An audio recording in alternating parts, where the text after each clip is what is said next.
Ok, Parashat Hashavua, Parashat Vaetranan.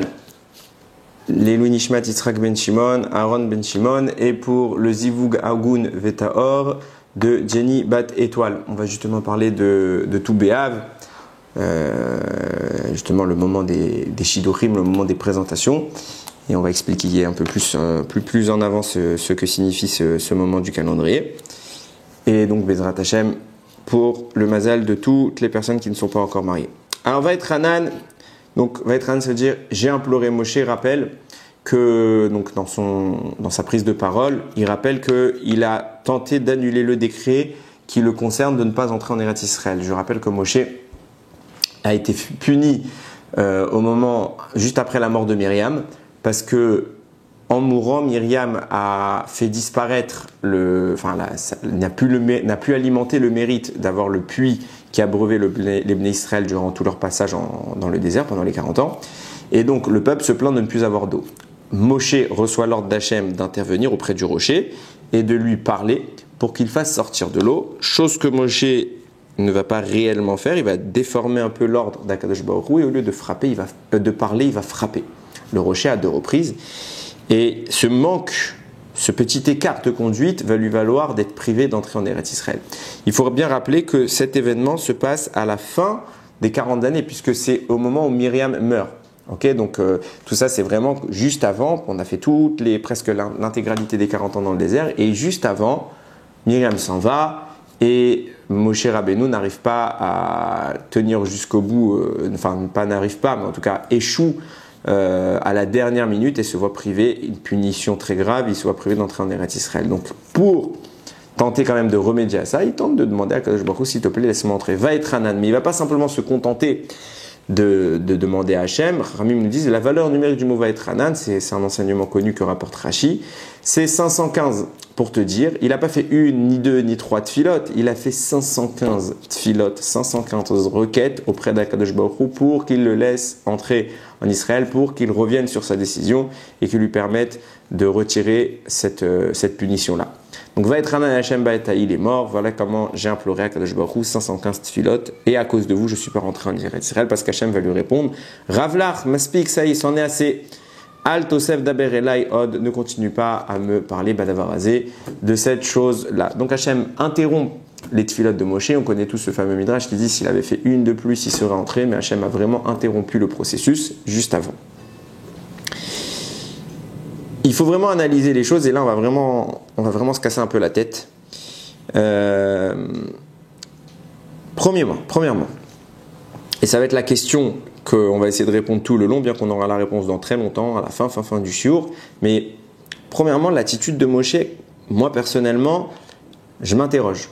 Dans le sens où, toutes les fois où Moshe dans l'histoire, il y a eu une sanction qui a été prononcée de la bouche d'Hachem, Moshe intervient immédiatement. Il n'attend pas le lendemain, il n'attend pas le surlendemain. Tout de suite, au moins, il calme les choses. Tout de suite. Et il arrive généralement à obtenir quelque chose. Immédiatement, il veut sauver la situation. Là, Moshe il est puni, il dit rien, il accepte, il ne tente pas de prier. Son frère et lui sont punis, parce qu'il y a aussi Aaron qui fait partie de la scène. Lui aussi, il est puni. Moshe ne prie pas. Aaron meurt, Moshe ne prie pas. Ne change pas de dire Hachem, fais-le rentrer en Eretz Israël. Il dit rien, il accepte. Alors, on peut y voir là une forme de clémence qu'il a vis-à-vis des autres et qu'il ne s'applique pas à lui-même, à savoir que quand les autres sont punis, il essaie de les sauver, mais lui-même, il ne sauve pas. Mais au final, il a tenté de se sauver. Donc pourquoi attendre ? Pourquoi attendre beaucoup plus tard ? Vaetranan, quand il dit qu'il s'est mis à prier, c'est beaucoup plus tard. Une fois que la sanction est faite, etc., il s'est mis à prier. Qu'est-ce qu'il a réveillé ? Pourquoi avant tu pries pas et maintenant tu te mets à prier ? Qu'est-ce qui t'a fait quel a été l'élément déclencheur ? Et plus que ça, tu tentes pas pour ton frère. Quand Hachem te dit maintenant ton frère Aaron, fais-le monter dans la montagne là où il va mourir, il l'amène Moshe, il le fait mourir là-bas. Moshe tente pas de prier. Pour lui au final, il tente de prier. Toujours Moshe il a prié pour les autres. Pour Aaron, son frère, il prie pas. Et à la fin, pour lui, à la fin de sa vie, il va prier 515 tfilotes. Pourquoi t'attends ? Qu'est-ce qui fait que maintenant tu penses que tu dois prier et pas avant ?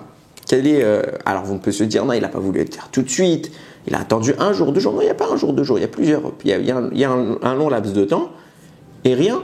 Et au bout d'un moment, précisément dans ce qu'on est en train d'évoquer ici, il se réveille, il dit, il faut que je prie maintenant. C'est quand ce moment? Nous dit le Pnei Yoshua sur Masechet Brachot, page 32a.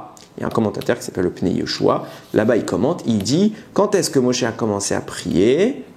À Tou B'Av. Qu'est-ce que c'est Tou B'Av? C'est le 15 du mois de Av. Tou, tête, Vav. Valeur numérique 15. C'est comme ça qu'on dit Tou Bishvat, pareillement. C'est pour dire le 15 du mois de Shvat. Tou B'Av, c'est le 15 du mois de Av. Et à ce moment-là, Moshe, il a décidé d'implorer à Kadosh Baruch Hu, espérant pouvoir briser le décret en question. Alors, qu'est-ce que c'est que Tou B'Av? Alors, Gemara Masechet Ta'anit, elle en parle, il n'y a pas que dans Masechet Ta'anit, mais également dans Masechet Baba Batra. Elle en parle abondamment. Et Rabban Gamliel, là-bas, il dit, il n'y avait pas de jour plus heureux que pour l'homme Israël que Yom Kippour et Tou B'Av. C'est-à-dire, on met Yom Kippour et Tou B'Av au même niveau. Tellement la simcha de ce jour, elle est grande. Et qu'est-ce qu'on faisait ce jour-là? Alors, les jeunes filles célibataires, à Yerushalayim, elles sortaient. Elles mettaient des tuniques blanches, des habits blancs, qu'elles avaient empruntés. Pourquoi il faut qu'elles soient empruntées? Parce qu'on ne veut pas de distinction entre les riches et les pauvres. Donc, tout le monde emprunte. Tout le monde emprunte à sa copine. Comme ça, même celui qui est pauvre, qui n'avait pas de quoi de mettre des beaux vêtements blancs, eh ben, il aura de quoi le faire. Mais si c'était le seul à emprunter, si maintenant quelqu'un est pauvre, il n'a pas de quoi mettre, alors il est obligé d'emprunter à son voisin. Maintenant, c'est gênant d'être le seul à emprunter alors que la majorité des gens, ils ont de quoi se vêtir pour cette belle journée, pour cette belle cérémonie. Alors, qu'est-ce qu'on faisait? Tout le monde emprunte. Comme ça, on ne fait pas de distinction. Est-ce que tu es riche ou t'es pauvre? Quand quelqu'un il tape à ta porte, c'est normal. Tout le monde va taper aux portes de tout le monde aujourd'hui pour emprunter des tuniques blanches pour les jeunes filles. Et qu'est-ce qu'elles faisaient les jeunes filles? Elles sortaient comme ça, elles se mettaient en rond et elles dansaient entre elles. Et c'est ce jour-là qu'on faisait les Shidurim. En faisant cette petite cérémonie-là, où toutes les jeunes filles, elles allaient c'est rapporté dans la vigne, je crois, à côté des vignes, elles se mettaient entre elles, elles tournaient, et les jeunes hommes venaient, on leur présentait les jeunes filles, et c'était le jour des Shidurim. C'est pour ça qu'en Israël, ils en ont fait une fête un peu détournée, en disant que c'est la fête et la célébration de l'amour. Non, c'est pas nécessairement la célébration de l'amour, bien que ça puisse en découler. C'est le jour où on scelle, où justement on présente les deux futurs amoureux. Donc c'est un moment très important. Mais ce n'est pas tout. La Gemara va plus loin et après elle analyse et elle dit, d'accord, tu m'as dit que ce jour-là, il n'y a pas plus heureux que Kippour et cette journée-là. Je comprends que Kippour soit un jour heureux. Pourquoi? Il y a 2 événements très importants à Kippour.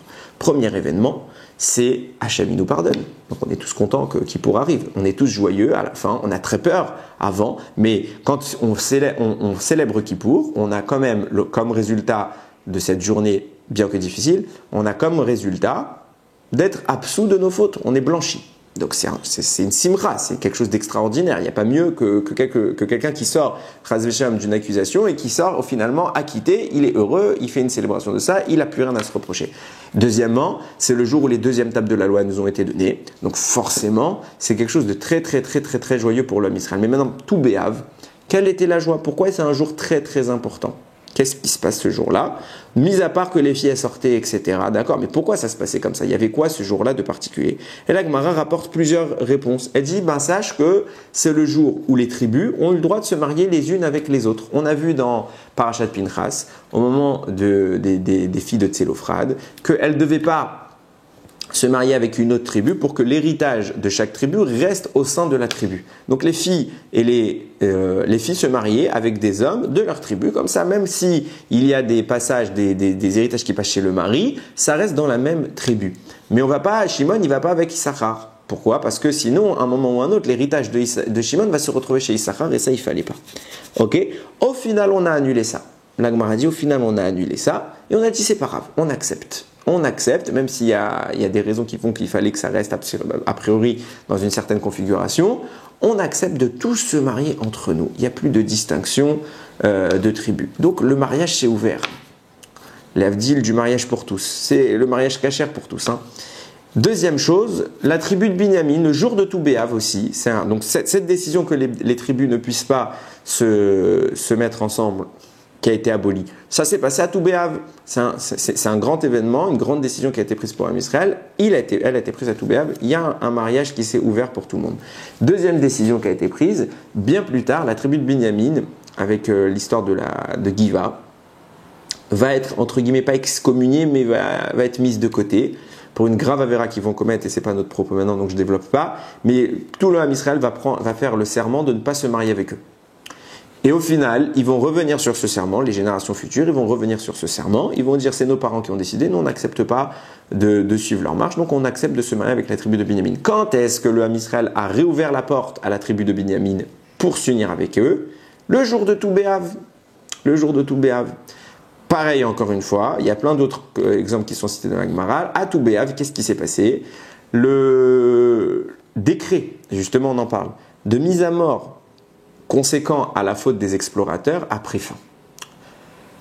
Et justement, la Gemara précise plusieurs choses. Donc, de quoi je parle? Quand les Israël sont partis explorer la terre d'Israël par Achat Shelar, ils sont restés 40 jours. 40 jours, au final, ils vont retourner auprès de Moshe pour médire et non pas dire la vérité. Ils vont pas glorifier Israël, ils vont la critiquer. Et Hachem va les punir, puisque tout le monde a cru les explorateurs, il va les punir 40 jours. 40 ans pour 40 jours. Vous allez errer maintenant dans le désert 40 ans. Et il se passait quoi? Vous mourrez dans ce désert. Tous les ans, il y avait des morts. Et quand est-ce qu'a pris fin le décret de mise à mort des 600 000 juifs, 600 000 hommes qui avaient fauté, qui avaient cru les Meraglim? Il a pris fin à Tou B'Av. Pourquoi? La Gemara dit, parce qu'on sait que Moshe n'a plus eu le droit de converser avec Akadosh Baruch Hu pendant tout le temps du décret. Pendant 40 ans, Hachem n'a pu parler à Moshe. Quand est-ce que Moshe a fini par reprendre la parole avec Akadosh Baruch Hu? Précisément à cet instant-là. On va préciser comment ça s'est passé. Alors, avant un petit détail, quand on dit que Moshe ne parlait pas avec Hachem, il ne faut pas le prendre au sens premier. C'est-à-dire que bien évidemment, Moshe était un prophète, bien évidemment qu'il avait des dévoilements. Il y a une discussion sur qu'est-ce qui veut dire que Moshe ne parlait plus avec Hachem. En tout cas, il y a une baisse d'intensité de la fréquence, baisse d'intensité de la communication avec Hachem. Il ne communique plus au même niveau qu'avant pendant 40 ans. Pendant les 40 ans où s'applique le décret de mise à mort des 600 000 hommes qui ont participé à la faute des explorateurs. Et une fois que se termine ce décret, Moshe reprend la parole avec Hachem. Et c'est quand est-ce que ça s'est produit ça? Quand est-ce que le décret est terminé? Quand est-ce que Moshe se remet subitement à parler avec Dieu? À Tou B'Av. Donc voilà, la Gemara nous cite, encore il y a plein d'autres choses citées dans la Gemara. La Gemara nous cite, voilà ce qui s'est passé à Tou B'Av. C'est un moment de simra comme il n'y en a pas dans l'histoire, à part Yom Kippour qui lui aussi est de la même ampleur. Alors Rashi détaille un petit peu comment ça s'est passé et on va analyser ensemble. Rashi rapporte, et c'est même dans le Midrash Echa, Rabbah il le rapporte dans l'introduction là-bas. Il dit comme ça, tous les ans, les 600 000 hommes arrivaient le 9 Av, puisque la faute des Meraglim s'est fait le 9 Av, à Tisha B'Av, ils creusaient une tombe. Le soir, ils disaient au revoir à leur famille, ils creusaient leur tombe, et ils se disaient toute la nuit, ils attendaient. Il y en a qui mouraient, il y en a qui se relevaient. Le lendemain matin, Moshe sortait, ou quelqu'un proclamait que les vivants se lèvent, et que tous les autres, ils sont morts, ils sont morts. Donc, se relever tous ceux qui avaient survécu, et l'année d'après, ils repartaient pour un an. Et l'année d'après, hop, on recreusait les tombes, tout le monde s'allongeait dedans, et ainsi de suite. Donc d'année en année, le quota de personnes qui étaient condamnées depuis la faute des Meraglim, des explorateurs, il diminuait. On est arrivé à la 40e année, ils ont tous creusé. Et le lendemain, il a dit, alors qui est vivant? Et tout le monde s'est réveillé. Il restait à la fin, le Midrash nous dit, il restait 15 000 hommes, un peu plus de 15 000 hommes, et ils creusent tous, et là ils se disent tous qu'ils vont mourir. Ils creusent, et le lendemain, tout le monde se réveille. C'est bizarre, personne ne meurt. Aujourd'hui, bon, peut-être qu'on s'est trompé dans le compte, et qu'aujourd'hui on n'est pas le 9 Av. C'est pour ça que Hachem n'a tué personne. Peut-être que c'est demain le 9 Av, on a fait une erreur dans le calendrier, et c'est demain. Donc le lendemain, ils sont retournés dans la tombe. Au réveil, tout le monde vivant. Ils se disent, on s'est peut-être encore trompé. 3e jour, 4e jour, 5e jour, 10 Av, 11 Av, 12 Av, 13 Av, 14 Av, 15 Av. Là, ils se sont réveillés et ils ont vu la lune le soir. Et ils ont dit, c'est la pleine lune. Si c'est la pleine lune, c'est qu'on est le 15 du mois. Là, il n'y a plus de discussion possible. Là, ils ont compris qu'ils ne se sont pas trompés dans le compte initial et que depuis le 9 Av, personne ne meurt, prouvant qu'Akadosh Baruch Hu leur avait pardonné leurs fautes. Alors, on ne peut pas passer à côté des détails parce qu'il faut bien comprendre les choses. Si on estime, alors je rappelle, au moment où Hachem a fini de punir toutes les personnes responsables de la faute des explorateurs, Moshe récupère la prophétie. Donc d'après ce que je viens de dire, quand est-ce qu'Hachem a fini de sanctionner? C'est pas maintenant. Ils ont fait, alors j'ai oublié de le préciser, ils ont fait donc de tout Béhav, puisqu'ils ont vu que ce jour-là, Hachem les a absous, leur a pardonné, ils ont tout survécu, ils en ont fait un jour de fête. Ok. Maintenant, c'est pas ce jour-là qu'Hachem a terminé le décret. En réalité, c'est un an plus tôt. Le 9 Av de l'année dernière, c'est la dernière fois que les gens vont mourir. Ce qui veut dire que jusqu'à partir du 9 Av de la 39e année du désert, il n'y a plus de morts pour la faute des explorateurs. Ça veut dire que c'est là qu'a pris fin le décret, pas un an après. Seulement, ils étaient peut-être pas au courant. Mais si c'était le cas, il y a un problème. Pourquoi? Parce que déjà un an plus tôt, à la 39e année, Akadosh Baruch Hu aurait dû se remettre à parler avec Moshe, puisque si on explique comme ça qu'il y a un an plus tôt, c'était les derniers qui sont morts, alors déjà c'est le décret fini, Moshe reparle avec Dieu. Or, il n'a pas reparlé avec Hachem. Ce qui prouve bien que le décret n'est pas fini. Le décret n'est pas fini. Ça veut dire qu'à la 39e année, il y a des morts. Et à la 40e année, durant la 40e année, il y a encore des gens qui doivent mourir. Et c'est seulement arrivé à la 40e année, le jour de tout Béhav, qu'ils ne sont pas morts. Là, ils ne sont pas morts. Ça veut dire quoi? L'année d'avant, le décret n'était pas annulé. Il s'est passé quelque chose à tout Béhav qui fait qu'ils ne sont pas morts. Il s'est passé quoi? C'est ça le sujet. Qu'est-ce qui s'est passé qui font qu'ils ne sont pas morts? Mais normalement, on est mathématiquement obligé de dire qu'ils auraient dû mourir. Et nous dit le Midrash, il y a eu 15 000 rescapés, 15 000 qui auraient dû mourir et qui ne sont pas morts. Maintenant, on continue le raisonnement. Si j'explique, d'accord, Hachem, il comptait les tuer, il s'est passé quelque chose, il ne les a pas tués. Et donc tout Béhav devient un jour de fête. Mais c'est faux, c'est pas tout Béhav qui aurait dû être un jour de fête, c'est le 9 Av. Pourquoi le 9 Av? Parce que c'est sur le 9 Av qu'ils auraient dû mourir, et c'est le 9 Av qu'ils ont survécu. Et plus que ça, c'est le 9 Av que Moshe Rabbeinu aurait dû récupérer la prophétie. Puisque le 9 Av de la 40e année, le décret termine, on voit que tout le monde survit. Donc Moshe, tout de suite, il devrait reparler avec Dieu, et pourtant non. Enfin, je dis pas ni oui ni non, mais en tout cas, c'est pas indiqué. Je pense que non. Pourquoi? Parce que si Moshe s'était mis à reparler avec Dieu, alors il n'y aurait pas eu de doute à savoir est-ce qu'on était le 9 ou on n'était pas le 9. Il aurait tout de suite parlé avec Dieu, il dit « Ah, si Dieu me parle, ça signifie la fin du décret, et donc tout le monde, il n'y a plus de doute, vous êtes tous sauvés. » Et Moshe n'a pas avancé cet argument. Ce qui prouve bien qu'a priori, je dis bien a priori, Moshe ne reparle pas. Quand est-ce qu'Hachem se remet à parler avec Moshe? Le 15, le tout Béhav. Comment ça se fait que tu attends jusqu'au 15, 6 jours? Alors peut-être qu'on peut répondre au travers des propos du Ben Yehoyada, qui a une approche qui est intéressante. Il dit le Ben Yehoyada, et de toute façon sans en arriver à là, il y a un problème. Admettons que Dieu ne parle pas avec Moshe, et qu'il y ait un doute quant à savoir, peut-être on s'est trompé. C'était quoi le sujet? C'était de se dire, ah bizarrement, aujourd'hui tout le monde aurait dû mourir, les 15 000 auraient dû mourir, ils ne sont pas morts. Donc peut-être qu'on s'est trompé, c'était ça l'attitude jusqu'à qu'on arrive au 15, et que le 15, on constate qu'en effet, il y a eu un miracle, et tout le monde a été sauvé. Donc ça veut dire que pendant 6 jours, ils étaient en doute. Est-ce qu'on ne s'est pas complètement gouré dans le calendrier? Maintenant, le Ben Yehoyada dit c'est absurde de se tromper d'un jour, de se tromper de quelques heures, d'un jour. Allez, viens, on entend 2 jours. De 6 jours, tu te trompes dans le calendrier. Sachant que, un mois plus tôt, tu as fait Birkat HaLevana. Donc, quoi qu'il en soit, tu as vu la lune dans ce qui s'est renouvelé. Tu ne peux pas te tromper sur une marge. Ça veut dire que la lune s'est renouvelée le 1er du mois. On repart à 0 dans le compte. Le nouveau Rosh Chodesh, on arrive au 9 et tu aurais déjà 6 jours d'erreur. Le 9 du mois, tu as déjà 6 jours d'erreur sur un mois de 30 jours. C'est impossible. Comment Moshe il aurait pu se planter comme ça? Qui se plante d'un jour? Allez, on entend.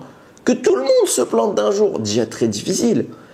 Mais qu'on se plante de 6 jours, impossible, il dit le Ben Yehoyada. C'est pas possible. Ils se sont jamais trompés et Moshe savait pertinemment que le 9 Av était bien le 9 Av et que le lendemain on était le 10 et le 12 et le 13 et le 14 et le 15. Il le savait, il n'y avait pas de doute. Alors quoi?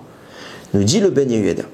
C'est Akadosh Baruch Hu qui, malgré les arguments que Moshe leur a avancés, il leur prouvait, mais faites-moi confiance, on est bien le 9.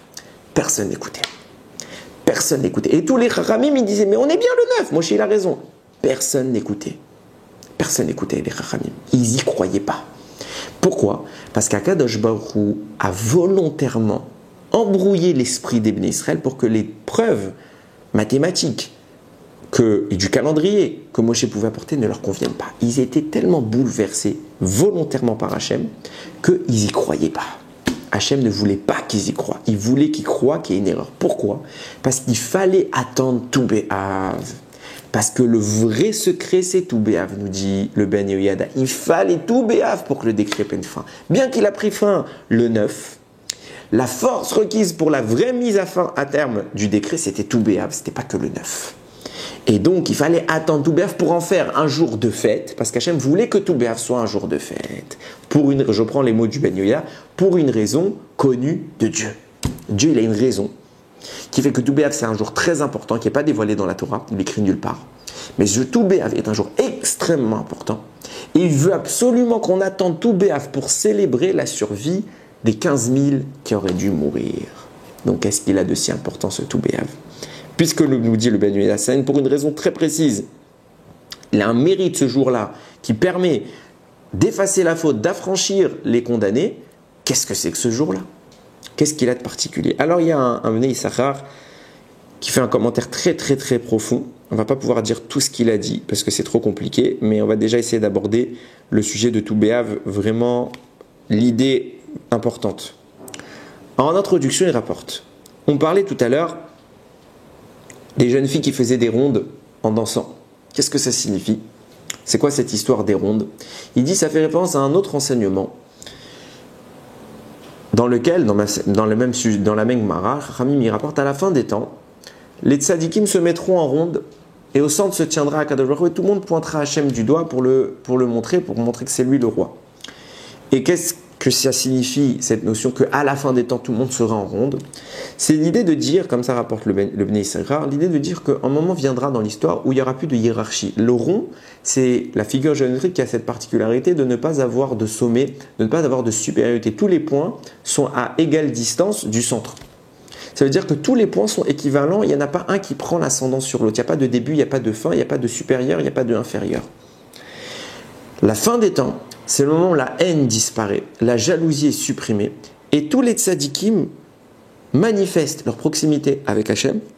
De la même manière, on n'est pas en train de dire lui il est plus près, lui il est moins près, lui c'est le grand, lui c'est le petit. Non, on est juste proche d'Hachem, c'est tout ce qui nous intéresse.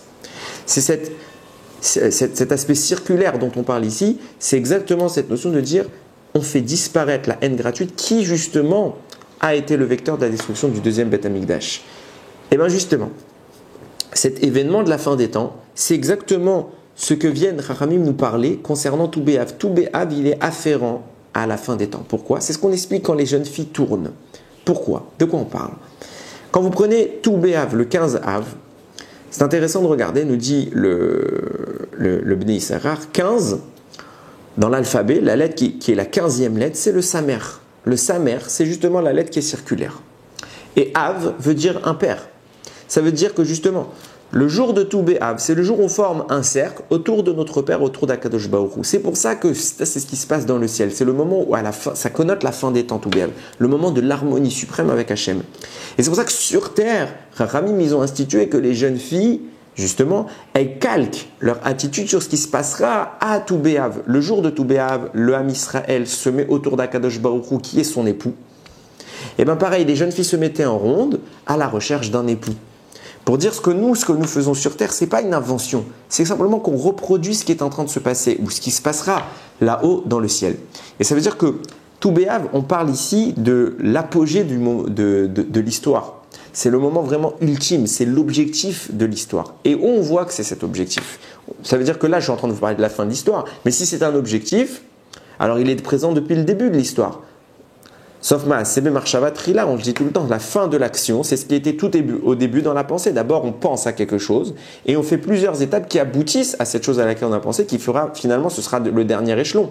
D'accord? Donc, quand un inventeur a une conception en tête, d'abord, il va faire plein d'étapes. Donc, d'abord, il a le besoin, il a son objectif en tête. Il y a plusieurs étapes et l'objectif apparaît à la fin. Donc, il est au tout début dans la tête et il est à la fin dans les faits. Ok? Dans la création. Ben pareil, si Tout Béav, c'est l'élément ultime de l'union du Ham Israël avec Akadosh Baruch Hu, ce fameux cercle où on est tous en osmose, cette union qui est symbolisée par les jeunes filles qui cherchent aussi un époux. Alors ça signifie que dès le début de l'histoire, déjà c'est quelque chose qui germait dans l'esprit d'Akadosh Baruch Hu, c'était le point de départ. Tout Béav, c'est le point de départ de l'histoire. Pourquoi? Alors, la Gemara rapporte, il faut savoir qu'il y a une discussion il y a une discussion dans la Gemara, c'est Masechet Rosh Hashanah, entre Rabbi Eliezer et Rabbi Yoshua pour savoir quand est-ce que le monde a été créé. Est-ce que Rabbi Eliezer dit le monde a été créé en Tishri?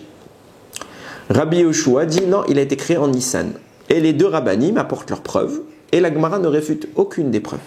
Les deux sont vrais. Marloket. Quand il y a un litige entre Rabbi Yoshua et Rabbi Eliezer, la halacha généralement elle suit Rabbi Yoshua. Ce qui veut dire que normalement, là, on aurait dû dire que le monde a été créé en Nissan. Mais c'est faux. Tous les Chachamim abondent dans le sens de dire non, le monde il a été créé en Tishri. Exceptionnellement, on ne va pas suivre l'opinion de Rabbi Yoshua, on va pencher vers l'opinion de Rabbi Eliezer. Pourquoi? On va essayer d'expliquer. Alors, avant toute chose, quand les deux raves discutent, bien qu'on a penché vers l'opinion d'un des deux, les deux avis sont vrais. Okay? Simplement qui parle d'une subtilité dans la création qui se sont produites à deux moments, de deux subtilités précisément, qui se sont produites à deux moments distincts. Une en Tishri, une en Nissan. Mais quel est l'événement premier? C'est ça la discussion. Mais quoi qu'il en soit, en Tishri et en Nissan, il y a une création, la subtilité nous échappe. Okay? Mais en Tishri et en Nissan, il y a une création. Maintenant, quand ils parlent eux-mêmes de création, ils parlent de la création de l'homme, pas de la création du monde depuis son commencement. Ce qui veut dire que l'homme étant apparu vendredi, 6e jour de la semaine, on est obligé de dire que tous les deux s'accordent que par rapport à la date qu'ils donnent, 6 jours plus tôt, c'est le début de la création du monde. Donc d'après Rabbi Yehoshua qui disait en Nissan, alors c'est le 25 Adar, ce serait la création du monde. Et d'après Rabbi Eliezer, ce serait qui lui dit que c'était le premier Tishri, le 25 Elul, c'est la création du monde. C'est le même sujet, simplement, puisque tout le monde est d'accord qu'il y a eu 6 jours entre le début de la création et la création de l'homme, simplement c'est sur un mois différent. Ok, Marloquette, et on voit que exceptionnellement, on a suivi l'opinion de Rabbi Eliezer plutôt que celle de Rabbi Yoshua. Pourquoi?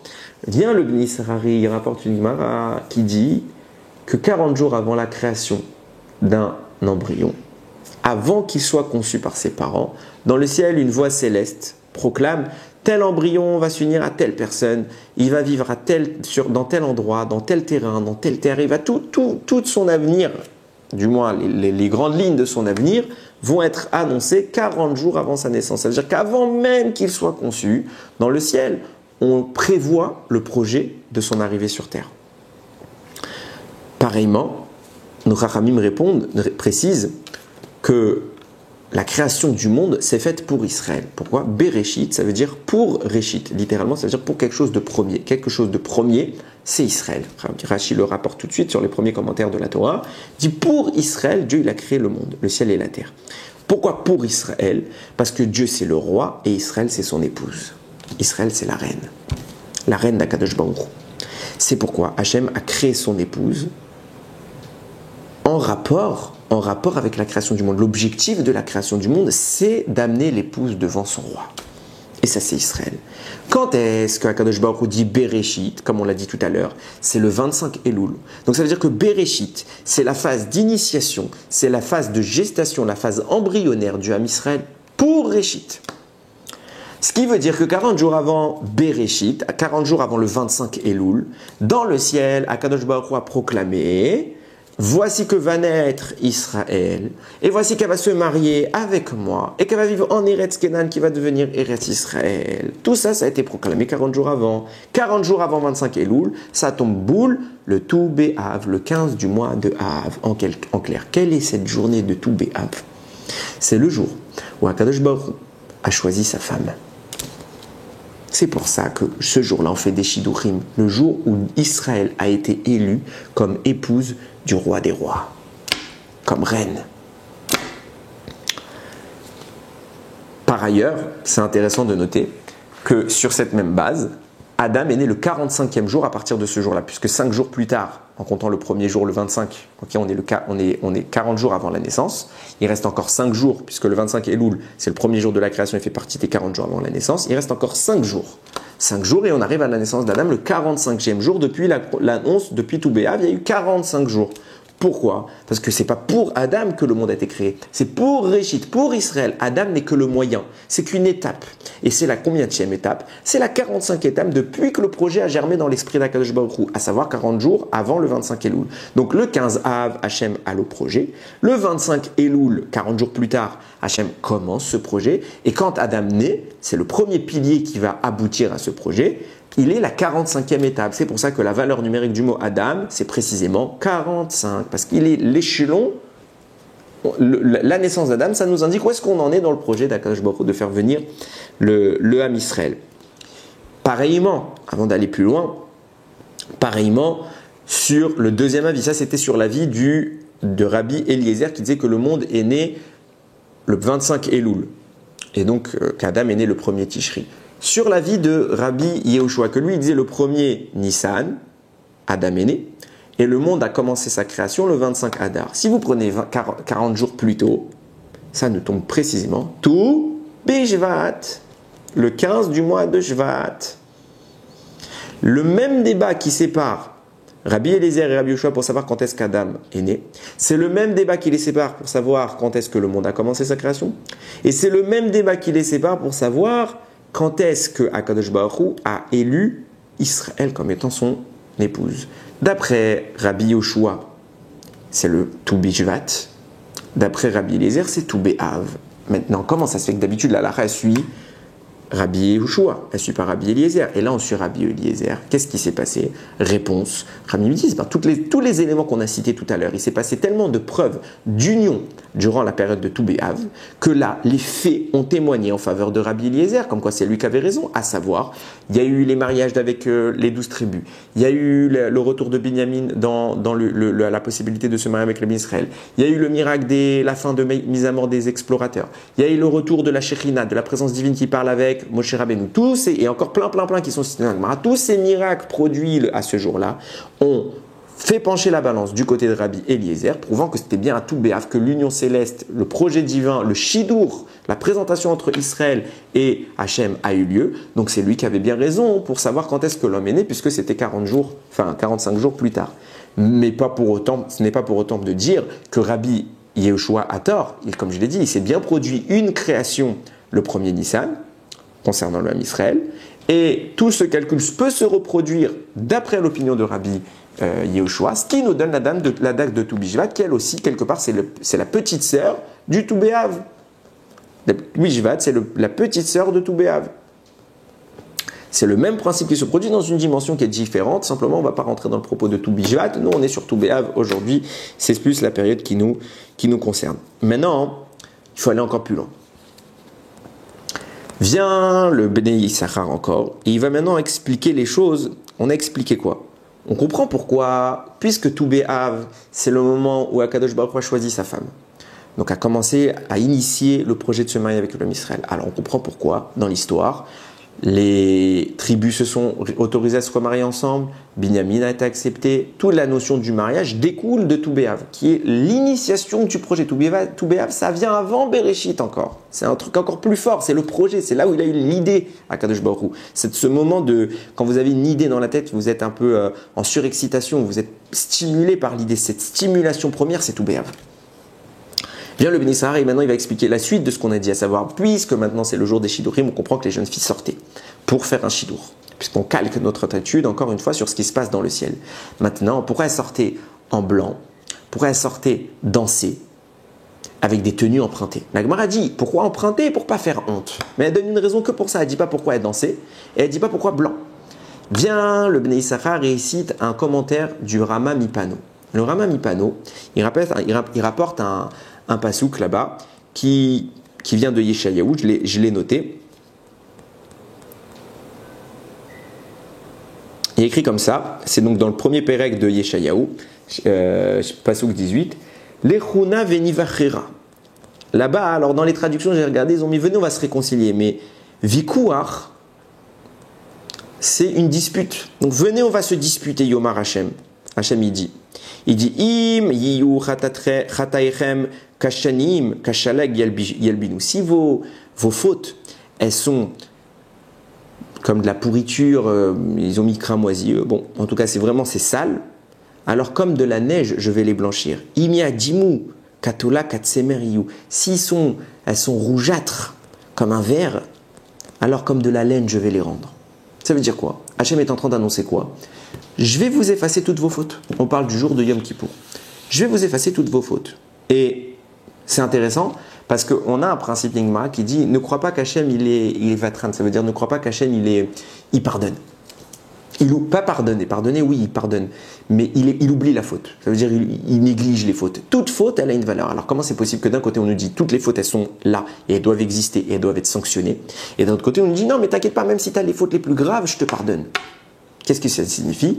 Vient nous dire le Rama Mipano, non, ça veut dire qu'en fait c'est pas un manque de justice, c'est justement la justice elle-même veut qu'Hachem nous pardonne. Pourquoi? Parce qu'il n'y a que 3 cas de figure. Soit la personne qui est jugée, elle a plus de mitzvot que de averot. Soit la personne qui est jugée, elle a le même nombre de mitzvot que de averot. Soit la personne qui est jugée, elle a moins de mitzvot que de averot. Et cas par cas, on va voir que la halakha nous impose, la justice divine, la loi qu'Hachem a fixée, impose de pardonner. Pourquoi? S'il y a plus de mitzvot que de averot, alors il y a un principe qui dit Achare Rabim Leatot, tu dois suivre la majorité. Donc qu'est-ce qu'il fait Hachem? Il y a plus de mitzvot, donc je tiens compte des mitzvot et j'occulte l'averot. Très bien. Donc, hop, on n'a pas effacé, mais on a occulté. Deuxièmement, s'il y a le même nombre, ex aequo, qu'est-ce qu'on fait? Ça s'appelle un safek, ça s'appelle un doute. Hachem ne va pas mettre va pas mettre une personne à mort sur un doute. C'est un principe de base, même le Beit Din, le tribunal qui siégeait en Eretz Israël, quand il y avait une sentence qui devait être prononcée, une sentence corporelle, physique, en cas de doute, on ne la prononçait pas. Soit on est sûr, soit on ne fait pas. Là, il y a teco, il y a ex aequo. Donc, il y a autant de fautes que de averot. On ne peut pas déterminer ce qu'il est rachat ou tzaddik. Principe de neutralité, Hachem en cas de doute, il s'abstient, donc il ne tue pas. Deuxième cas de figure. Troisième cas de figure, le plus important, quand nous on a plus de averot que de mitzvot. Et là, qu'est-ce qu'il fait Hachem? Il devrait dire Achare Rabim Leatot, je suis la majorité. Seulement, il y a une autre halakha qui entre en compte. Quand 2 personnes sont présentées devant un tribunal, il y a un litige entre 2 personnes, elles doivent maintenant se rendre au tribunal. La halakha réclame que les habits soient les mêmes entre les 2 protagonistes. Pourquoi? Pour pas qu'on puisse distinguer lequel des 2 est le plus riche et lequel des 2 est pauvre. Et donc, s'il y en a un qui est riche, peut-être qu'il pourrait nous soudoyer, qui pourrait nous inciter dans notre jugement. Ou peut-être à l'inverse, le pauvre, miskin, il est déjà dans une situation difficile, alors on va être plus clément avec lui. Non, on ne doit pas savoir. Pourquoi? Parce que ces 2 considérations-là sont injustes. On doit savoir qui a raison maintenant. Donc on doit être dans un état neutre. C'est pour ça que la Torah dit, soit le riche, il prête des habits aux pauvres, pour que le pauvre puisse s'appuyer comme le riche, ou soit le pauvre, soit le riche, il met les mêmes habits que le pauvre pour pas qu'on distingue comme on veut, mais le ikar, c'est qu'il soit habillé pareil. Habillé pareil. Or, dans le ciel, notre habit, c'est nos mitzvot et nos averot. Et qu'est-ce qu'il dit Hachem? On reprend le pasouk que j'ai cité tout à l'heure. Je le recite. J'avais dit, les Chouna, venez s'il vous plaît, Venivachir, on va se disputer. De quoi on parle de se disputer? On va y avoir un jugement entre vous et moi. Et puisqu'il doit y avoir un jugement entre vous et moi, on doit, vous et moi, avoir les mêmes habits. Or, vous avez des habits pleins de fautes. Moi, je ne peux pas porter en tant que... C'est Hachem qui parle. Je ne peux pas porter un habit de faute puisque la faute ne me concerne pas. Donc, ce n'est pas moi qui vais mettre votre habit, c'est vous qui allez mettre le même, entre guillemets, le même habit que moi. Et puisque vous allez mettre le même habit que moi, c'est un habit sans faute, puisque notre habit dans le ciel, c'est nos averot et nos mitzvot. Hachem passe le même habit que lui, donc un habit blanc, immaculé, dépourvu de toute tache, de toute faute. C'est ça qu'il dit, quand bien même il serait sale, votre habit, vous allez ressortir blanc. Pourquoi? Parce que je suis obligé de respecter la halakha, de vous donner les mêmes habits que moi. Or, dans le ciel, les habits, c'est les mitzvot. Donc, je suis obligé d'en prendre votre habit de averot et de le remplacer par des habits de mitzvot. Et quelque part, j'oublie vos fautes. À l'image d'un couple, d'un futur couple, de 2 promis, qui lorsque ils se rendent compte des qualités évidentes de la personne qui leur fait face, lorsque ça y est, ils prennent la décision, ils voient, ils analysent, la personne en face est une personne humaine, elle est bondée de qualité. Ils savent que, pas pour autant qu'il n'a pas de défauts, bien sûr qu'il a des défauts, mais je suis prêt à fermer les yeux sur ces défauts-là. Pas que je dis que tu n'en as pas, je dis il ne me dérange pas. Parce que je sais que dans le fond, il y a quelque chose de plus fort chez toi. Il y a une qualité plus importante. C'est quoi? C'est le fait que je t'ai désigné comme mon époux ou mon épouse. Et j'ai choisi en toi, j'ai repéré en toi les qualités que je cherchais chez un conjoint. Pareil, à Kadosh Baruch Hu ou à Yom Kippour, il agit de la même manière. Simplement, il se sert de la halakha. Pourquoi il se sert de la halakha? Parce qu'il cherche à voir le bien. Et quand vous devez défendre quelqu'un que vous aimez, ou même un avocat, quand il va défendre quelqu'un même qui est coupable, il va chercher ce qu'on appelle un fils de forme. Il va chercher dans la loi le moyen de justifier que son acte n'est pas répréhensible. Et bien c'est ce qu'Hachem fait. Dans la loi, il cherche une preuve pour dire vous n'êtes pas répréhensible. Pourquoi? Pourquoi? Parce qu'en réalité, quand vous analysez bien les choses, Yom Kippour, tout à l'heure on l'a comparé, j'ai dit il n'y a pas de jour aussi heureux que Yom Kippour, le jour où on est pardonné, et que Tou B'Av, parce qu'en réalité les deux sont une suite logique. Parce que Tou B'Av, c'est le moment où Akadosh Baruch Hu nous a choisis, nous a désignés en tant qu'épouse. Puisque tu nous as choisis, ça signifie bien que tu as défini chez nous des qualités, des prérequis, des conditions qui actent ce que tu cherches, qui valident ce que tu veux comme dans un conjoint. Quand un homme et une femme se rencontrent, ils cherchent les qualités et ils voient oui, il y a ce qui me plaît, il n'y a pas ce qui me plaît, je ne veux pas. Donc ça veut dire que la première rencontre, le moment du Shidour, c'est un jugement. On juge la personne qui est en face de nous, pas pour dire est-ce qu'il est, c'est un sadique ou un rachat. On juge est-ce que c'est compatible ou c'est pas compatible. Puisqu'à Tou B'Av, Akadosh Baruch Hu nous a choisi en tant que peuple, alors il a jugé le Ham Israël, est-ce que vous valez la peine? Et il a validé que oui.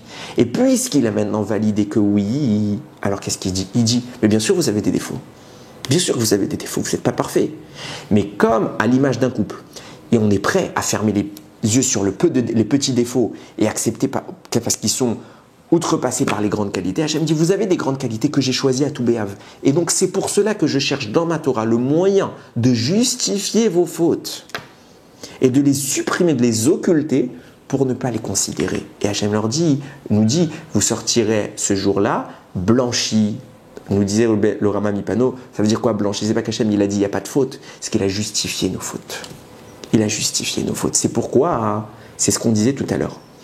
L'histoire des jeunes filles qui sortent et qu'elles empruntaient des habits pour pas faire honte. Et on a compris pourquoi elles empruntaient des habits, parce qu'il fallait pas faire honte aux pauvres. Mais pourquoi il fallait que ce soit blanc, il fallait que ce soit des rondes, les danses en ronde? Réponse, parce qu'en réalité, non, tout ça c'est la même raison. Tout ça c'est la même raison. Puisque dans le ciel, notre habit est sale. Hachem ne veut pas nous faire honte parce qu'on est le pauvre. Alors il nous prête son habit de riche, son habit blanc. Pour pas nous faire honte, c'est nous le pauvre dans le ciel qui sommes pleins de fautes. Alors Hachem nous prête son habit de riche blanc. C'est pour ça que les femmes empruntaient, parce que dans le ciel, nous aussi, on emprunte un habit à Akadosh Baruch Hu. C'est pour ça qu'elles mettaient des habits blancs, parce que dans le ciel, nous aussi, Hachem nous prêtait un habit blanc. Et c'est pour ça qu'elles dansaient, comment on dit une danse en hébreu? Machol. Machol peut se lire machoul. Machoul, ça veut dire pardonner, parce que cet habit blanc que Akadosh Baruch Hu nous prêtait, c'était le signe par lequel il nous blanchissait, il supprimait nos fautes. C'est pour ça que les jeunes filles dansaient, puisque ce jour de Tou B'Av, le jour de Tou B'Av, c'est l'initiation de ce projet. Alors les femmes d'Israël, qui n'étaient pas encore mariées, qui étaient à la recherche de leur conjoint, elles faisaient quoi? Elles faisaient la même démarche qu'Akadosh Baruch Hu à Tou B'Av, de choisir une épouse, de la désigner et de lui faire occulter ses avérotes, ses défauts. On mettait du blanc et on faisait les danses, machol pour dire machoul, et on empruntait pour ne pas faire honte. Voilà ce qui se passe à Tou B'Av. C'est peut-être ça qui nous amène enfin un peu à comprendre les choses. Évidemment que ce que je suis en train de dire ne tente pas de dire arrivera Yom Kippour, toutes les fautes sont pardonnées, quoi qu'il en coûte. Non. Le Rambam définit les fautes que Yom Kippour peut pardonner. Il y a des fautes que Yom Kippour ne peut pas pardonner. D'accord? Ça veut dire qu'il y a des fautes qui sont trop graves et qui méritent la mort. Et on ne peut pas tout pardonner avec Yom Kippour. Il faut évidemment procéder de tchouva. Et même avec la tchouva, il y a des fautes qui méritent la mort et que seule la mort peut faire la réparation. Seulement, il y a un niveau de faute que Yom Kippour qui est initié par Tou B'Av, c'est une sorte de parallèle qui se produit entre les deux, peuvent supprimer. C'est ce niveau de faute dont on va parler maintenant. Pourquoi? Moshe Rabbeinu, il fait un calcul. Et on va commencer à comprendre les choses. Je le disais tout à l'heure, l'annulation du décret s'est produite à Tou B'Av. Comme l'a dit le Ben Yehuda, pour une raison qui lui est dévoilée à lui, à Dieu dans le ciel, il fallait attendre Tou B'Av. Parce que j'expose peut-être parmi les raisons ce qu'on vient d'expliquer au nom du Bnei Issachar, à savoir que ce jour dispose d'une force qui émane, qui est en résonance avec Yom Kippour, cette force de choisir son peuple, choisir son élu et de fermer les yeux sur certains détails de sa personnalité. Et bien pareillement, quand Moshe Rabbeinu voit que Hachem décale les choses, il attend. Il sait que lui c'est fini le décret, il se dit mais non, il ne me parle pas. Il continue à être belle, à embrouiller l'esprit des Mitzvah, il attend le tout béave. Il voit quoi? Il dit mais ça se passe quoi? C'est-à-dire que là, tout béave, c'est aujourd'hui que s'est produit le miracle. Et on en fait une fête. Il s'est produit quoi comme miracle? 15 000 hommes, un peu plus, auraient dû mourir. 15 000 hommes auraient dû mourir et ils ne sont pas morts. Et en voyant ça, Moshe, il dit, Toubéave les a sauvés. Puisque Toubéave les a sauvés, je vais profiter de ce Toubéave pour me sauver, parce qu'il s'avère que quand on va analyser les choses, Moshe se trouve exactement dans la même situation que ces 15 000 messieurs qui auraient dû mourir. Pourquoi? Quelle est la comparaison qu'il y a? Et j'ai envie de dire, quand on analyse bien les choses, ces 15 000 là ont survécu grâce à Toubéave, mais tous les autres, à savoir les 585 000 qui sont déjà morts les autres années aussi, ils ont vécu des Toubéave et ça ne les a pas sauvés. Toubéave n'a pas sauvé les 585 000 précédents, que ces 15 000 là. Ça signifie, et c'est mathématique, que ces 15 000 là n'ont pas fait la même faute que les 585 000 précédents qui sont déjà morts, puisque Toubéave n'a pas pu les sauver, alors que eux, Toubéave les a sauvés. Toubéave les a fait. Alors quelle est la nature? C'est quoi la différence? Ils ont tous cru les explorateurs, ou pas? Donc oui, ils ont tous cru les explorateurs. Qu'est-ce qui se passe? Pourquoi eux, il y a une différence dans leur faute? Vient le Etz Yosef sur le Midrash Echa que j'ai mentionné tout à l'heure, et il dit, ces 15 000 là, pourquoi ils ne sont pas morts? Parce que c'était des jeunes hommes de 20 ans, pile. Ça veut dire qu'ils avaient 20 ans, ils n'avaient pas 21. Et même le Rashbam, il dit, ils avaient 20 ans et pas encore beaucoup plus. Ils étaient dans la 20e année, ils n'avaient pas encore atteint la 21e année. Et alors ça change quoi? Le passouk il avait dit quoi? Tous les hommes âgés de 20 ans et plus. Et c'est vrai que c'est ambigu. D'un côté tu vois que c'est écrit 20 ans et plus, donc c'est 20, 21, 22, 23. Mais comme il y a écrit le et plus, nous dit le Etz Yosef, c'est 20 ans exclus, c'est pas inclus. 20 ans et plus, pas ceux qui ont pile 20 ans. Il n'y a pas écrit 20 ans. 20 ans plus que 20 ans. S'il y avait écrit que 20 ans, oui, mais les 20 ans et plus. Et eux ils pensaient que 20 ans étaient inclus. Donc ils croyaient qu'ils allaient mourir. Mais ils ne sont pas morts. Pourquoi? Parce que 20 ans n'étaient pas inclus. Ah, et s'ils ne sont pas inclus, alors c'est pas un sauvetage. S'ils ne sont pas inclus, c'est pas un sauvetage. Qu'est-ce qu'ils ont été sauvés? Tous les Midrashim nous disent, ils ont été sauvés. Ça veut dire que normalement, ils auraient dû mourir.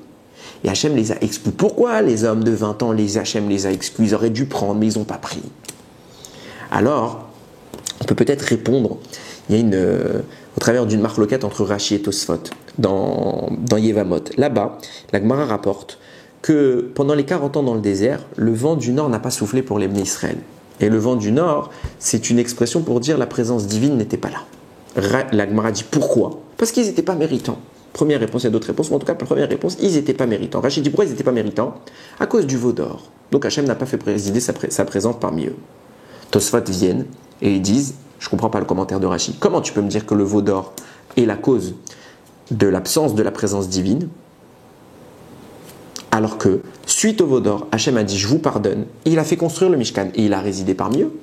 Donc on voit bien que le veau d'or a certes momentanément fait repousser Hachem, mais tout de suite il est revenu, donc il a pardonné. Donc ça a duré quoi? Ça a duré quelques semaines entre le veau d'or et Moshe qui réussit à obtenir le pardon et avec l'obtention de la construction du Mishkan. Quelques semaines, mais c'est pas 40 ans. Donc quand la Gemara nous dit 40 ans, Hachem n'a pas fait résider sa présence parmi nous, c'est pas à cause du veau d'or, puisqu'il est revenu après le veau d'or. C'est pour une autre raison. Alors quelle est la raison? Et ils répondent, non, c'est à cause de la faute des explorateurs, des Meraglim. Comme eux, ils ont été punis 40 ans, alors 40 ans, Hachem n'est pas résidé parmi nous. C'est intéressant de voir que Rashi fasse une erreur aussi grossière. Rashi ne sait pas que Hachem il a remis le Mishkan, qu'il a dit j'ai pardonné, qu'il est revenu résider en personne avec nous. Rashi qui commet une telle erreur, c'est invraisemblable. C'est pour ça que peut-être qu'on va comprendre le commentaire de Rashi au travers d'un autre Rashi que lui-même il nous donne une réponse, à savoir que Hachem, quand il a puni les Meraglim, quand il a puni les Bnei Israël pour la faute des explorateurs, il a dit 40 ans vous serez punis. Donc ça veut dire qu'à partir, si je traduis les faits, à partir de la faute des explorateurs, on devrait compter 40 ans. Or c'est pas ce qui a été fait. On a compté 40 ans à partir du veau d'or. Entre le veau d'or et l'explorateur, il y a un an. Il y a un an, un peu plus même. Puisque c'était le 9 Av de l'année d'après, okay, et Moshe a brisé les tables le 17 Tammuz, un an avant, donc un an et 3 semaines plus tôt. Okay, donc Hachem a compté 40 ans dans le désert à partir du veau d'or, et non pas à partir des explorateurs. Or, tu les as punis pour les explorateurs. Rachid dit non, En réalité, Akadosh Baruch Hu, depuis la faute du veau d'or, il avait déjà pensé à les punir pour le veau d'or de ne pas rentrer en Israël. Et de leur mettre donc 40 ans, le temps que tout le monde meurt, 40 ans d'exil. Seulement, comme Moshe il est intervenu, il a réussi à sauver le coup, il a dit non, je renonce pas à mon décret, j'attends que la coupe soit pleine. Et quand la coupe sera pleine, je les punirai. Quand est-ce que la coupe a été pleine? Au moment des explorateurs. Ce qui signifie que le décret initial des 40 ans d'Égypte, du désert, des 40 ans où la Shekhinah ne va pas s'exprimer parmi le peuple juif, vient bien du veau d'or. Seulement, Hachem l'a pensé, mais il l'a pas mis en pratique. Quand est-ce qu'il a révélé sa pensée? Au moment de la faute des explorateurs. Ce qui signifie que Rashi ne s'est pas trompé. Rashi dit c'est à cause du veau d'or que 40 ans dans le désert, Hachem ne nous a pas parlé. Et Tosfot dit non, c'est à cause des explorateurs, vous êtes tous les deux d'accord. Simplement, toi, Tosfot parle du moment où c'est redevenu effectif, et Rashi parle du moment où ça a été décidé. Et il ne se trompe pas. Sur cette base, on constate quelque chose d'extraordinaire. Les hommes de 20 ans, au moment de la faute des explorateurs, finalement, ils ne sont pas punis pour ce qui se passe maintenant. Tous les explorateurs, tous les bénis Israël ne sont pas punis pour ce qui se passe maintenant, ils sont punis pour ce qui se passe un an plus tôt. Or, un an plus tôt, les hommes de 20 ans, ils avaient quel âge? Ils avaient 19 ans. Et Hachem n'a puni que les hommes de plus de 20 ans. Donc, eux n'ont jamais fait partie du décret initial. Seulement ambiguïté. Au moment où Hachem prend la décision de punir, ils ont 19 ans. Au moment où Hachem punit, ils ont 20 ans. Au moment de la faute des Meraglim, ils ont 20 ans. Donc, la décision est prise, ils ne sont pas encore concernés. Et au final, la décision s'applique suite à un acte qu'ils ont en effet commis. Donc, est-ce qu'on les punit ou pas? Parce que pour être puni, normalement, il faut les deux étapes. Il faut avoir fauté et être inclus dans la décision prise au moment du veau d'or, et avoir fauté et être inclus dans la décision prise au moment de l'explorateur. Or, eux, ils n'étaient pas au moment du veau d'or, mais ils étaient au moment de l'explorateur. Donc, ils sont entre deux. Un cas ambigu. Qu'est-ce qui se passe? Pour cette ambiguïté-là, cette demi-faute partielle qui n'est pas complète parce qu'il fallait les deux étapes, Hachem dit, vous, tout Béhav intervient et il peut vous sauver. C'est vous que je fais passer des tuniques sales à des tuniques blanches. Tout Béhav peut vous sauver, vous. Les autres ne pouvaient pas vous sauver. On ne pouvait rien faire. On ne pouvait rien faire. Parce que vous avez fait et le veau d'or, vous aviez 20 ans, et les Meraglim, les explorateurs, vous aviez 20 ans. Donc les deux sont faits, on ne peut pas vous sauver. Par contre, ceux qui sont entre deux, qui sont semi-responsables et semi-pas responsables, semi-innocents, ils sont entre les deux, eux tout Béhav les sauve. Moshe Rabbeinu, il arrive le 15 Av, et pas avant. Pas avant, parce qu'avant il pensait que ça y est, Aaron il est mort, pourquoi je prie pas? Parce que Hachem il a décidé, je ne peux pas interrompre, je ne peux pas les sauver. Tout Béhav ne peut rien y faire, même pour Aaron, on ne peut rien faire, seulement.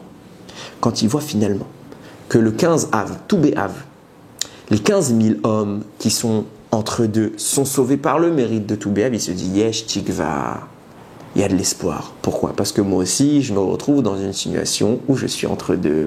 C'est quoi cette situation? Viens, Barbanel, il dit, sache que l'histoire de Moshe qui tape le rocher et qui est puni parce que de ne pas rentrer en Eretz Israël parce qu'il a désobéi. Hachem lui a dit parle et Moshe il a tapé. Oui, c'est pas exactement ce qu'Hachem a voulu. Mais c'est pas une faute du tout. C'est pas du tout une faute. Alors, c'est un micro-détail que oui, peut-être on aurait dû le lui reprocher. Je suis pas là. Mais c'est pas une faute qui justifierait que Moshe Rabbeinu, au bout de 40 ans de traversée du désert, il n'entre pas en Israël. Faut pas exagérer. Clairement pas dit à Barbanel, c'est faux, Moshe n'est pas puni à cause du rocher. Pourquoi Moshe est puni? Parce que c'est lui qui, au moment des explorateurs, c'est lui qui a décidé d'envoyer des explorateurs. Et il a mis la situation en péril. C'est lui qui a voulu. Il était bondé de bonnes intentions, il n'a jamais voulu qu'il y ait une faute. Chas v'shalom. Il voulait que ce soit pour le bien, qu'on constate combien la terre est belle. Mais ça s'est concrétisé par une faute. Et insidieusement, inconsciemment, il a instigé la faute. Et Akadosh Baruch Hu lui dit, tu fais partie de la faute comme le reste du peuple. Et depuis cet instant-là, tu es déjà sanctionné dans le ciel, comme le reste du peuple, de ne pas entrer en Israël. Parce que tu as fait partie de la faute qui empêche d'entrer en Israël. Celle où on a critiqué Eretz Israël. La faute de taper le bâton, le rocher, il y a quoi comme rapport avec Eretz Israël? Il n'y a pas de rapport. Il n'y a pas de rapport. Pourquoi tu es puni pour ça? C'est pas pour ça que tu es puni. C'est parce que toi, tu as été l'initiateur de la faute des explorateurs. Si tu ne les avais pas envoyés, les écrit chez l'Ach, envoie pour toi. Moi, je veux pas que tu envoies, Hachem, il lui dit. Si toi, tu veux, envoie. Moshe a dit oui, j'envoie. T'envoies, t'assumes les conséquences. La conséquence, ça a été qu'on a fait du vaudor. T'as pas voulu. Mais ton acte a eu une conséquence négative involontaire. Tu fais partie de cette faute. De là, Moshe tire une conséquence. Il dit, je sais qu'Hachem ne m'a pas puni pour le bâton, que j'ai tapé le rocher. Hachem m'a puni pour la faute des explorateurs. Or, cette faute, comme on l'a dit, sa vraie origine, c'est pas là, c'est le veau d'or. C'est bien le veau d'or. Et Moshe Rabbeinu, au moment du veau d'or, n'était pas là. Donc, comme les hommes de 19 ans, il est exempté, il est innocent. Donc, il n'est pas responsable de la première partie. Et la deuxième partie, celle des explorateurs, il est encore moins grave son niveau que celui des deux hommes qui viennent fraîchement d'avoir 20 ans. Pourquoi?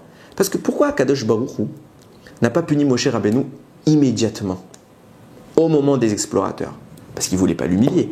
Attends, on vient bien distinguer. Moshe, d'accord, tu as fait une faute, c'est pas la même qu'eux. Tu as fait le même principe, mais toi, tu n'as pas voulu qu'il y ait une faute. C'était involontaire, toi, ce qui s'est passé. Donc, pour ne pas vous mettre dans le même sac, Hachem, il a différé la faute de Moshe Rabbeinu, la punition de Moshe Rabbeinu. Il avait pris la décision dès le début, mais il a différé sa sanction à plus tard, pour dire que ce n'est pas la même raison, parce que je ne veux pas dire que Moshe Rabbeinu et les explorateurs, c'est la même chose. Chas v'shalom. Ok? Donc Moshe Rabbeinu conçoit quoi? Il dit, moi pourquoi Hachem me punit? Parce que la faute des explorateurs, je l'ai faite involontairement. Les hommes qui avaient 19 ans pour le veau d'or et qui ont eu 20 ans pour les explorateurs, ils l'ont fait volontairement, eux. Ils l'ont fait volontairement. Donc qui est le plus grave, eux ou moi? C'est bien eux. Donc au niveau de la faute des explorateurs, les hommes qui sont passés de 19 à 20 ans sont plus graves que Moshe. Au niveau de la faute du veau d'or, qui est l'initiation de la sanction, Moshe, il est comme les hommes de 19 ans, il n'est pas responsable. Moshe n'est pas sur terre, les hommes de 19 ans ne sont pas responsables. Donc si les hommes de 19 ans qui ne sont pas responsables, mais qui ont fauté au niveau des explorateurs volontairement, tout Béav, il parvient à annuler leur faute. Moshe, il dit, moi, que non plus j'ai pas fauté au niveau du veau d'or puisque j'étais pas là, et que même au niveau de la faute des explorateurs, j'ai fauté involontairement, c'est-à-dire encore moins que ces jeunes hommes. C'est sûr que tout Béav doit me protéger. Pourquoi? Parce que s'ils les protègent eux, alors ce qu'ils ont fait c'est plus grave, alors moi bien sûr que je suis protégé. Et donc tout Béav doit mathématiquement annuler le décret que je n'entre pas en Israël. C'est ce qui devrait se passer.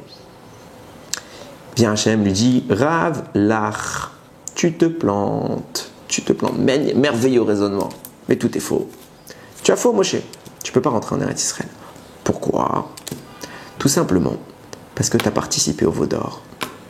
Et oui, Rav Lach, c'est une insinuation à ce que Akadosh Baruch Hu a dit au moment où Moshe Rabbeinu était au Har Sinaï, au moment où il y a eu le veau d'or, et qui lui a dit Red, l'air red, qui shichet amecha, asher et là, Meretz Misraim, je crois que c'est quelque chose comme ça. Descends de la montagne parce que ton peuple que tu as fait sortir s'est perverti. Rachid dit que tu as fait sortir ton peuple. C'est qui ces gens? C'est Hachem qui a fait sortir les Israël? Non. On parle de qui? On parle du Erev Rav. Les Égyptiens qui se convertissent et qui sont rentrés en Eretz Israël. Et qui ont suivi les Bnei Israël. Par décision de Moshe. Hachem ne voulait pas qu'ils les prennent. Moshe, encore une fois, il a pris la décision. Moshe était, encore une fois, rempli de bonnes intentions. Mais la conséquence, c'est quoi? C'est que ce même Erev Rav va être l'instigateur de la faute du veau d'or. C'est pour ça qu'Hachem il va lui dire Rav Lach. C'en est assez. Rav, référence au Erev Rav, Lach pour toi. Le Erev Rav, c'est pour toi. La responsabilité, elle est pour toi. Donc en réalité, quand tu te revendiques d'être mieux que les jeunes hommes de 19 ans au moment de la faute du veau d'or, je te réponds, t'as faux. Parce qu'eux, ils sont complètement innocents au moment de la faute du veau d'or. Mais toi, encore une fois, même involontairement, t'es responsable. Donc t'es responsable involontairement au moment de la faute du veau d'or. T'es responsable involontairement au moment de la faute des Meraglim. La même erreur, tu l'as commise tout le long. Tu voulais bien faire, mais t'assumes les conséquences de tes actes. Et donc tu ne peux pas rentrer en Eretz Israël. C'est dire une faute involontaire. Quelle est sa conséquence? Une faute involontaire que Moshe il a fait et qu'il voulait même bien faire. Voilà sa conséquence.